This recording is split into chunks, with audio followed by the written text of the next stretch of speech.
Welcome friends, फिर से एक नए सवाल के साथ एक नए प्रॉब्लम के साथ। और ऑब्वियसली आपको डायग्राम दिख रहा होगा। और ये जो सवाल है आपसे पूछ लिया गया था 2026 जेईई मेंस एग्जाम में, राइट।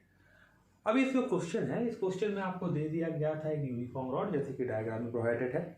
अभी जो यूनिफॉर्म रॉड है सर, इसके निचले एंड लोअर एंड से L/3 डिस्टेंस पर एक पॉइंट है ए, जिसके अबाउट ये पाइवोटेड है, राइट, या पिन है। मतलब सीधी सीधी बात, ये जो रॉड है क्या कर सकता है, इस पॉइंट ए के अबाउट रोटेट कर सकता है।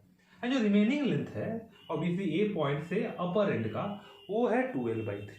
तो ऑब्वियसली हमारा जो रॉड है उसका टोटल लेंथ हो गया L/3 plus 2L/3 which is L। अब क्वेश्चन में आगे क्या बताया गया कि आपने ये जो रॉड है, इस रॉड के अपर एंड से दे दिया इसको एक स्लाइड पुश, राइट। अब आपने इसको दे दिया एक स्लाइड पुश, तो ऑब्वियसली ये रॉड क्या कर रहा होगा कि अपने पाइवोटेड पॉइंट के अबाउट रोटेट कर रहा होगा, राइट। तो चलो पहले हमारे पास रॉड था वर्टिकल, ये सर पॉइंट ए पर पाइवोटेड था, राइट। इसको डॉटेड कर लेते हैं। अब इसको हमने लगा दिया एक स्लाइड पुश। अब स्लाइड पुश लगा दिया तो ऑब्वियसली ये क्या किया, अपने पाइवोटेड पॉइंट के अबाउट रोटेट करके कुछ टाइम बाद पहुंचा हॉरिजॉन्टल पोजीशन पर, राइट। अब इस हॉरिजॉन्टल पोजीशन पर जब पहुंचा, आपसे पूछ लिया गया कि इस पोजीशन पर सर ओमेगा कितना होगा, या हमारे रॉड का एंगुलर स्पीड कितना होगा अबाउट पॉइंट ए, राइट।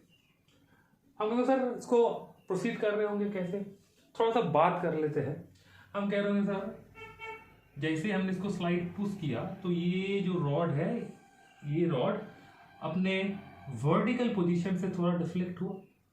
अब जैसे ही अपने ये वर्टिकल पोजीशन से थोड़ा डिफ्लेक्ट हुआ, अब ये यूनिफॉर्म रॉड है तो इसका एक सेंटर ऑफ मास होगा जो इसके L/2 डिस्टेंस पर किसी भी एंड से, चाहे ये एंड से चाहे वो एंड से, L/2 डिस्टेंस पर सिचुएटेड होगा, यानी कि सर मिड पॉइंट पर सिचुएटेड होगा।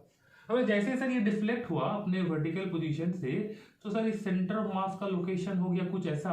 अब इस सेंटर ऑफ मास पे हमारे रॉड का जो पूरा का पूरा मास है वो कंसंट्रेटेड है, तो इस पॉइंट के थ्रू लगने लगा एक ग्रेविटेशनल फोर्स m टाइम्स जी। चलो इसको स्मॉल m लिख देते हैं, स्मॉल m टाइम्स जी, जो सर लगने लगा इस लाइन के बराबर। तो सर ये हो गया हमारे ग्रेविटेशनल फोर्स का लाइन ऑफ एक्शन। हम कहेंगे ये जो लाइन ऑफ एक्शन है हमारे ग्रेविटेशनल फोर्स का, और ये जो पाइवोटेड पॉइंट है ए, अब इन दोनों के बीच आ गया एक परपेंडिकुलर डिस्टेंस, जिसको हम कह रहे हैं मोमेंट आर्म। तो ये मोमेंट लगने की वजह से या टॉर्क लगने की वजह से अब हमारा रॉड क्या कर रहा होगा, इस ए पॉइंट के अबाउट कर रहा होगा रोटेट, राइट, एंड पहुंच रहा होगा हॉरिजॉन्टल पोजीशन पर। तो अगर टॉर्क लग रहा है तो हमारे इस रॉड पे ए पॉइंट के अबाउट होगा एक angular acceleration, and angular acceleration होने की वजह से सर ऑब्वियसली हमारे रॉड का जो एंगुलर स्पीड है वो बढ़ता जाएगा from vertical position to horizontal position. अब एट हॉरिजॉन्टल पोजीशन मान लेते हैं सर कोई भी एक ओमेगा है या एंगुलर स्पीड है हमारे रॉड का, जिसको हमने कह दिया ओमेगा सफिक्स एफ। तो आपको ये ओमेगा एफ बताना है, राइट। हम लोग कैसे कर रहे होंगे, हम कहेंगे सर अब और एक चीज हुई, हम कहेंगे सर जैसे ही ये रॉड वर्टिकल पोजीशन से हॉरिजॉन्टल पोजीशन पर पहुंचा, इसका centre of mass sir vertically कुछ डिस्टेंस नीचे आ गया, राइट।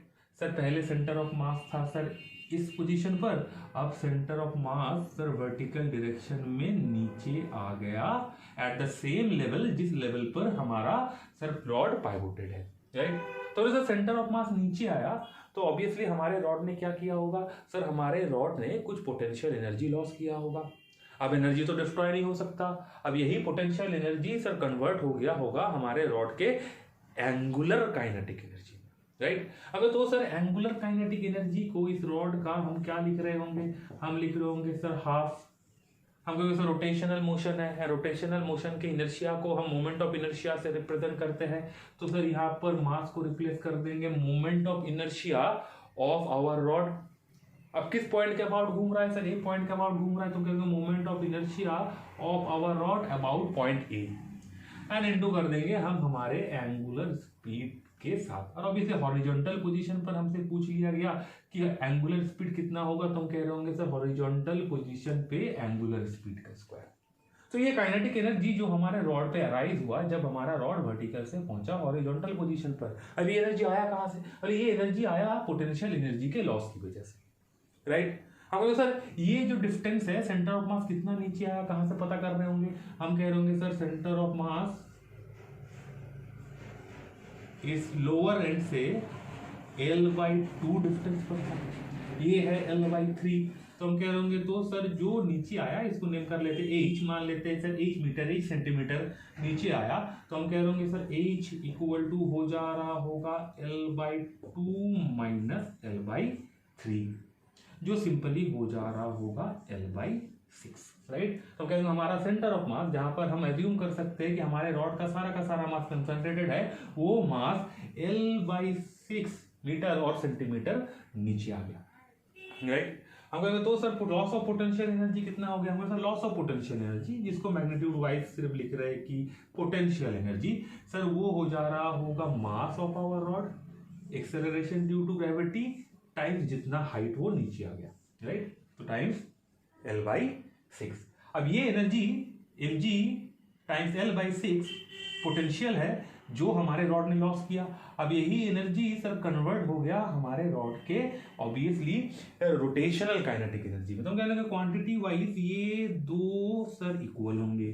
सर इतना हमने लॉस किया, अब यही बदल गया हमारे हाफ I⁴ ओमेगा फाइनल की स्क्वायर के साथ, राइट। हमें सर अभी यहाँ पर पता क्या नहीं है? हमें सर यहाँ पर पता नहीं है कि moment of inertia of our rod about point E, right. तो हम कहते हैं सर ये moment of inertia of our rod about point A क्या हो जाएगा? हमें सर यहाँ पर सर सेंटर ऑफ मास है, राइट। तो हमें इस रॉड का, यूनिफॉर्म रॉड का सेंटर ऑफ मास के अबाउट मोमेंट ऑफ इनर्शिया पता है, ये है पॉइंट ए।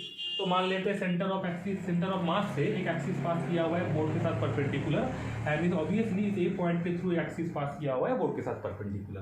तो ये जो दोनों एक्सिस है ये सर सेम प्लेन के ऊपर है, एंड इनके बीच का एक परपेंडिकुलर डिस्टेंस है, और ऑब्वियसली जो फिर से हो जा रहा होगा L/6, राइट। तो हम कहेंगे तो सर हम कहेंगे moment of inertia of our rod about its centre of mass plus mass of our rod times इन दोनों एक्सिस के बीच का परपेंडिकुलर डिस्टेंस का स्क्वायर। हम कहेंगे तो ये हो जा रहा होगा L/6 का स्क्वायर, राइट। हम कहेंगे sir moment of inertia of our rod about its centre of mass कितना हो जाता है? तो 1/2L mL² हो जाता है, हम प्लस ये रह रहा होगा हमारे पास mL²/36, राइट। तो इस moment of inertia of our rod about point A की जगह पर हम क्या लिख सकते हैं? सर ये वाला क्वांटिटी लिख सकते हैं। तो लिख रहे होंगे, हम लिख रहे होंगे sir mg L/6 equal to half.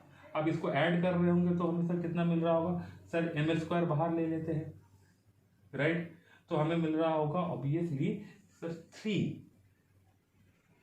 Upon, obviously 3 नहीं, 3 + 1/36 mL², राइट। हम लोग 3 + 1 4 होता है एंड डिवाइडेड बाय 36 mL²। तो इस IA की जगह पर हम लिख रहे होंगे 4/36 mL², एंड ये है हमारा ओमेगा फाइनल का स्क्वायर। हम लोग सर m कैंसिल हो जाएगा, ये L एंड ये L का पावर कैंसिल हो जाएगा। हम कह रहे होंगे सर 4 से 36 को कैंसिल कर रहे होंगे तो ये हो रहा होगा 9। हम कह रहे होंगे सर 6 को सर 9 से कैंसिल करेंगे तो 3 से, तो ये होगा 2, ये होगा 3। हम कह रहे होंगे 2 से 2 को कैंसिल कर देंगे तो हमारे पास जो बच रहा होगा वो जा रहा होगा G equal to L/3 omega final का स्क्वायर। तो हम कहेंगे तो सर हमारा ओमेगा फाइनल का स्क्वायर हो जा रहा होगा 3T times of G divided by L। तो हम लिख रहे होंगे हमारा ओमेगा फाइनल हो जा रहा होगा √3G/L। तो हम कहेंगे तो सर हॉरिजॉन्टल पोजीशन पर हमारे यूनिफॉर्म रॉड पे जो एंगुलर स्पीड हो रहा होगा वो हो रहा होगा √3G/L। Thank you.